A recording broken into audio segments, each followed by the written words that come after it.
Hello everyone, hope you all are doing well. तो आज 15 रोज़े हो चुके हैं पूरे। तो जी आप बताएं आपके 15 रोज़े किस तरह के गुजरे। ये है कल रात का क्लिप। पूरी बॉडी में मेरी में बड़ी शदीद पेन थी, तो मैंने सोचा कि चले पैनाडोल लेके सो जाती हूँ ताकि सुबह तक थोड़ी सी फ्रेश उठूँ, ताकि सुबह जो है वो सुबह का दिन प्रॉपरली गुजार सकूँ। यहाँ पे उसके बाद मैं सहरी के टाइम उठ चुकी थी। यहाँ पे सहरी बन रही थी मैं और मेरी मदर इन लॉ दोनों के लिए। तो एक तरफ मैंने रखी हुई थी चाय और यहाँ पे मैं बना रही थी रोटियाँ। तो कल हमारे घर बनी थी दाल चना, तो बस उसी के साथ ही हमने सहरी की थी और साथ में योगर्ट ले लिया था। तो बस ये सिंपल से हमारी सहरी थी, इसलिए मैंने सहरी का कोई बहुत लंबा चौड़ा क्लिप रिकॉर्ड नहीं किया। बस सहरी बनाते हुए जो है वही छोटा सा क्लिप मैंने एक रिकॉर्ड कर लिया था। फटाफट से बस हम लोगों ने फिर सहरी वगैरह की, नमाज़ पढ़ी और उसके बाद सो गई थी। तो यहाँ पे मैं उठी हूँ सुबह सुबह, तो यहाँ पे रोशनी वगैरह हो चुकी थी और ये मैं आप लोगों को दिखा रही थी कि अजीब सा मौसम है कि पंखे भी चल रहे हैं और ब्लैंकेट भी लिए हुए हैं। तो उसके बाद सुबह मैं उठी हूँ, रूम वगैरह सेट किया है और यहाँ पे ना ये कल की ही रोज़मेरी वाटर और जो विटामिन सी वाटर है ना, ये दोनों पड़े थे, क्योंकि कल मैं बहुत थक गई थी। मेरी हिम्मत ही नहीं हुई थी कि मैं एंड पे आके ना इन्हें बॉटल्स में डालूँ। तो बॉटल्स वॉश करके वैसे ही रखी हुई थी, तो इन्हें भी मैंने जो है वो बॉटल्स में डाला। बॉटल में डाल के अच्छी तरह से जो है वो काम शाम कंप्लीट किया। अच्छा, मैंने क्या किया है कि मैंने जब ये जो था ना, ये प्योर पड़ा था रोज़मेरी वाटर, तो मैंने इसको डाला है बॉटल के अंदर। उसके बाद जितना ऊपर रह गया था ना, वो मैंने फ़िल्टर्ड वाटर डाल दिया है। देख लें आप लोग, मेरी बॉटल में से मैं डाल रही हूँ फ़िल्टर्ड वाटर है ये। तो फ़िल्टर्ड वाटर ही आपने यूज़ करना है। तो यहाँ पे मैंने इसे डाल के बॉटल कर दी थी फिल, बस इसे साफ़ करके बंद कर दी थी। साफ़ करके ही बंद किया करें, क्योंकि ना इसका जो है वो कलर होता है रोज़मेरी वाटर का, जैसे ये देखिए आपको नज़र आ रहा है, इसका colour time to time dark होता जाता है। तो ये जहाँ पे लगा रह जाए ना बॉटल पे, वहीं पे स्टेन से पड़ जाते हैं। तो बाद में उन स्टेन्स को रिमूव करना मुश्किल है, इसलिए पहले ही आप लोग जो है ना वो इसे अच्छी तरह से साफ़ किया करें। तो बस यहाँ पे रोज़मेरी वाली जो है वो बॉटल मैंने कर ली थी फिल। इसके बाद बारी थी विटामिन सी वाली।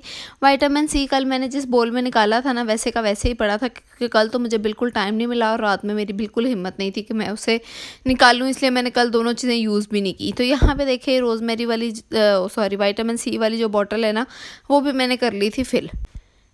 अच्छा, तो ये भी जो है ना, ये प्योरली मैंने पूरा बॉटल में फ़िल नहीं किया, ये हाफ़ बॉटल मैंने डाली है विटामिन सी की, और बाकी का जो हाफ़ बॉटल है ना वो मैं डालूँगी इसके अंदर रोज़ वाटर।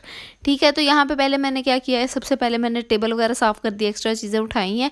उसके बाद मैं लेकर आई हूँ रोज़ वाटर। अब इसके अंदर मैं डाल दूँगी बाकी का रोज़ वाटर। यहाँ पे मैं करछी वालों का यूज़ कर रही हूँ, आपको जो भी अच्छा लगता है आप वो यूज़ कर सकते हैं, जो आपको ईज़िली अवेलेबल है। बाकी चाहे वो मेडिकेटेड हो, चाहे वो करछी वालों का हो या कोई भी हो। तो यहाँ पे बस मैंने ये दोनों चीज़ें कर दी हैं फिल, और ये जी मेरे दोनों सीरम्स हो चुके हैं रेडी, हेयर सीरम भी और फेस टोनर भी। तो आपने इन दोनों को लाजमी ट्राई करना है, अपना फीडबैक मेरे साथ शेयर करना है, क्योंकि इन दोनों के ही रिज़ल्ट्स बहुत कमाल के हैं, बहुत ज़्यादा कमाल के। ये बात मैं बार बार बता चुकी हूँ कि मेरी वो एक्नी जो कि बिल्कुल ठीक नहीं हो रही थी क्रीम से, सीरम से, किसी चीज़ से, वो मेरी इस विटामिन सी टोनर से हो गई है। और रोज़मेरी के बेनिफिट्स तो आप सब जानते ही हैं। तो यहाँ पे जी इफ्तार की तैयारी होना शुरू हो गई थी। तो मैंने क्या किया है, मैंने ले लिया है चिकन, तकरीबन हाफ़ केजी चिकन था। इसके अंदर 4 से 5 आलू मैंने जो है वो छील के पीसेस करके डाल दिया। उसके बाद जी यहाँ पे 3 गाजरें ली थी, उन्हें भी अच्छी तरह से पील करके वॉश करके उनके कील निकाल के डाल दिया था, और 1 कप मैंने डाल दिया है इनके अंदर मटर का। उसके बाद मैंने तकरीबन 2 ग्लास के करीब डाला है पानी, और अब मैं इसके अंदर डालूंगी नमक और काली मिर्च। तो यहाँ पे मैं बना क्या रही हूँ, मैं बना रही हूँ वेजिटेबल कटलेट्स। इनकी रेसिपी ऑलरेडी मेरे चैनल पर डिटेल में भी अपलोड है। अच्छा, ये चीज़ क्या है, ये है अगर आपके घर में कोई हाई ब्लड प्रेशर का पेशेंट है या कोई हार्ट का पेशेंट है, तो आप लोगों ने मुझे लाजमी बताना है कमेंट सेक्शन में। उसके लिए ये एक होममेड दवाई है जो कि बहुत बहुत बहुत अच्छा वर्क करती है। मेरे फादर भी यही यूज़ करते हैं और मेरे फादर इन लॉ भी अब यही यूज़ कर रहे हैं। उसके बाद मैंने अपने फादर इन लॉ को जो है वो सैलेड कट करके दिया है। उसके बाद मैंने आटा वगैरह गूंद के रख दिया था, और जो हम कटलेट्स बना रहे हैं ना, उनका मिक्सचर भी मैंने चूल्हे पे रख दिया था। तो मैंने फ़िलहाल यहाँ पे किचन कर दिया था साफ़, क्योंकि उससे लग जाना था टाइम। इसको हमने ना प्रेशर नहीं देना, इसी तरह से हल्का सा ढक्कन दे के ना इसको हमने पकाना है। तकरीबन 30 से 35 मिनट में ना पानी भी ड्राई हो जाएगा और हमारी सारी चीज़ें जो है ना वो गल जाएंगी अच्छी तरह से। ठीक है जी, तो उसके बाद यहाँ पे मेरी जो है वो सारी सब्जियाँ वगैरह चीज़ें गल चुकी थी। मैंने ली है बंद गोभी तकरीबन 1.5 से 2 कप के करीब, अच्छी तरह से चॉप कर लिया और सब्जियाँ वगैरह भी मैंने डाल ली हैं परात में। मैं सब ले आई थी रूम में क्योंकि किचन में खड़े होने की मेरी बिल्कुल भी हिम्मत नहीं थी। तो मैंने सोचा कि चले रूम में जाके सुकून से बैठ के कर लेते हैं। तो अब यहाँ पे मैंने क्या किया कि सबसे पहले ना मैंने चिकन को अलग कर लिया और जो वेजिटेबल्स थी ना वो सारी अलग कर दी हैं, क्योंकि इससे ये होगा कि चिकन को हमने करना है श्रेड और बाकी की चीज़ों को करना है मैश, तो वो इजीली हो जाएगा ना कि जब दोनों के पार्टीशन हुई होगी ना दोनों चीज़ों की, तो इजीली काम हो जाएगा। तो पहले हम क्या करते हैं, सबसे पहले चिकन को श्रेड कर लेते हैं। तो यहाँ पे चिकन मेरा हो चुका है श्रेड। अच्छी तरह से आपने चिकन को हाथ से श्रेड करना है, किसी भी बीटर वगैरह से ना कीजिएगा, क्योंकि इस तरह से हल्का हल्का रेशा मुंह में आएगा ना तो वो बड़ा अच्छा लगता है। तो उसके बाद आप लोगों ने क्या करना है, जो भी आलू के पीसेज है ना उन्हें उठा के हाथ से अच्छी तरह से मैश कर लेना है। पीछे बच जाएगी गाजर और मटर, और गाजर और मटर को फिर आप लोग किसी स्पून के साथ या फॉर्क के साथ या हाथ के साथ, जैसे आप लोगों को ईजी लगे, अच्छी तरह से मैश कर लीजिएगा। अच्छा, यहाँ पर मुझे देखने में इसकी नमक मिर्च कम लग रही थी। अगर आपकी नमक मिर्च बैलेंस्ड हो तो ठीक है, नहीं तो आप लोग ना इसके अंदर थोड़ा सा काला नमक, थोड़ा सा सादा नमक और थोड़ी सी काली मिर्च और ऐड कर लीजिएगा। मैंने तीनों चीज़ें यहाँ पे ऐड कर दी थी।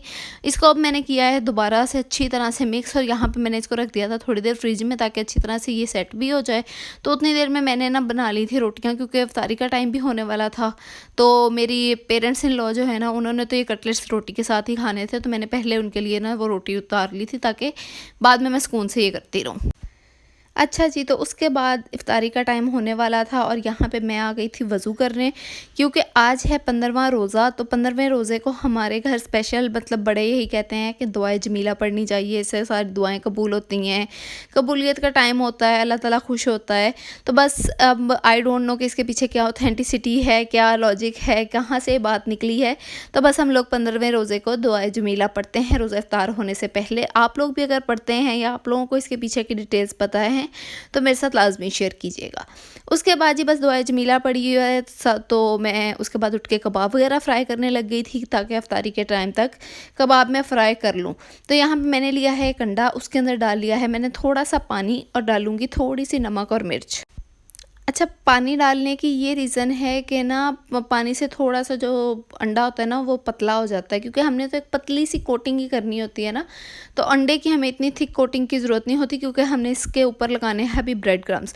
जैसे शामी टिक्कियाँ होती हैं ना, वो डायरेक्ट हमने अंडा लगा के फ्राई करनी होती है, तो उसके अंदर पानी ना डाला करें। लेकिन जब हमने ऐसा कोटिंग करनी हो ना तो थोड़ा सा पानी ऐड कर लिया करें ताकि अंडे की लेयर थोड़ी पतली रहे और ब्रेड क्रम्स जो हैं वो अच्छे से उनकी एक अच्छी सी लेयर बन जाए। तो यहाँ पे मैंने निकाल लिए थे ब्रेड क्रम्स भी। तो अब हमने क्या करना है कि ना इस मिक्सचर को कबाबों की शेप में बना लेना है। अच्छा, वो लड़कियां जो हमेशा कहती हैं कि हमारे कबाब एक साइज़ के नहीं बनते, उनके लिए ये है कि मतलब आपका जब ये मिक्सचर पड़ा हो ना तो इस तरह से आप लोग इसकी ना पहले बॉल्स बना लिया करें। मैं हमेशा इस तरह से बॉल्स बना लेती हूँ। अगर आपको बॉल्स का भी हिसाब नहीं रहता ना तो आप एक स्पून लें, तो उस स्पून के अकॉर्डिंगली बना लें, 2 चम्मच या 3 चम्मच का, जितना भी आपने कबाब बनाना है ना, तो उसके अकॉर्डिंगली सारे आपके एक साइज़ के बन जाएंगे। तो यहाँ पर मेरी बॉल्स बन चुकी थी और यहाँ पर आपको पीछे आवाज़ भी आ रही होगी कि रोज़ा जो है वो खुल चुका था। तो मैंने बस फटाफट से खड़ी खड़ी नहीं रोज़ा इफ्तार किया है। और ये जितना मैंने वीडियो में खा लिया है ना, बस इतना ही खाया था। उसके बाद मैं भूल गई थी कि मेरी इफ्तारी पड़ी है, तो मैं बस कबाबों में लगी हुई थी। तो ये देखें, बॉल जब आप बना लेते हैं ना तो कबाब को शेप देना भी बड़ा ईजी हो जाता है। बस आप अपने हाथ पे रखें, इसके ऊपर 3 से 4 दफ़ा टैप टैप करें और ईजीली आपका जो कबाब है ना वो बिल्कुल गोल सा बन जाता है। कॉर्नर्स उसके फ्लैट कर लें और मज़ेदार सा आपका कबाब हो गया है रेडी। तो बस यहाँ पे मेरे सारे कबाबों की शेप हो चुकी थी रेडी। मैंने बस इन अंडे में डिप करना है, उसके बाद इसको ब्रेड क्रम्स के कोट करने हैं और इसको मैंने कर लेना है फ्राई।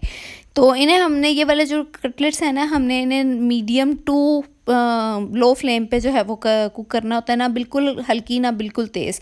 बिल्कुल तेज़ पे जल जाएंगे और बिल्कुल हल्की पे जब ये रखेंगे ना तो बिल्कुल सॉफ्ट से हो जाएंगे। इसलिए मीडियम सी फ्लेम पे हमने इन्हें फ्राई करना है और इन्हें पलटते रहना है ताकि ये क्रिस्पी हो जाए। तो बस ये किया और फिर मैंने अपनी इफ्तारी वगैरह फ़िनिश की थी। उसके बाद जी मैंने अपने पेरेंट्स इन लॉ ने मेरे ने कर ली थी इफ्तारी भी, खाना भी खा लिया था।